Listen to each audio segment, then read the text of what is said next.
There's all this data right now, right? We're seeing that the younger you are, the less likely you are to believe in God. So as a church, we invest pretty heavily. If you've been to the Elkhart campus or the Granger campus, you've seen the kind of space we create for kids. Let's talk a little bit about why the next generation matters, why it's worth it to invest in them, and how you've seen that happen. Our boys have pretty much been raised in the church, so to me, what stands out is how more often than not, what they're learning downstairs has some connection to what we're learning upstairs, in big people church. Just to have that connection so that I can tangibly see the impact that them going through the kids ministry has done. And anything that has to do with kids ministry or camps, they want to sign up for everything to go because they love it. Now they're actually serving.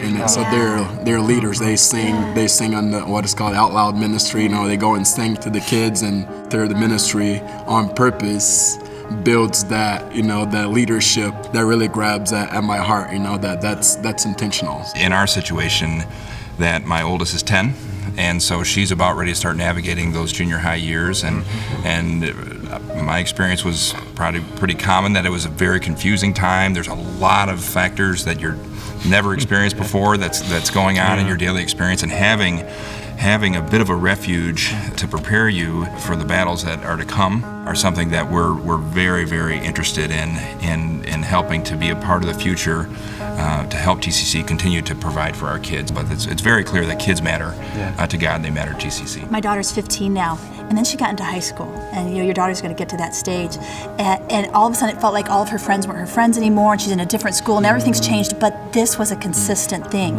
And having those girls that she had gone through middle school at GSM with, her small group, and her leader, and they had stuck together, was suddenly a life raft for her. So it is so critical, I think, when our kids give us that pushback sometimes saying, I don't want to go anymore. It's, they get to that age where they just don't want to do anything anymore. We say, this is going to be worth it to you.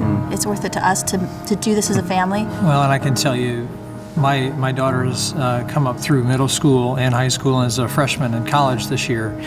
And the transformation that has gone on in her life, and that was all through camp and GSM and all of that. There was a part of me though that watched her grow and watched where she ended up at the end of high school, and I thought, that's an awesome person right there. Not my little baby. That's an awesome person right there, and I feel good about this. And I'm just very grateful that the people that poured into her were available to pour into her, because there was no way that I was going to be able to do that to that level. And what is that worth?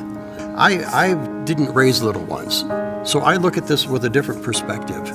But when I see what they're doing in the Early Learning Center, the summer camp, both here on the Elkhart campus and the Granger campus, I can't help but think, how different would my life be had I had what those kids have today?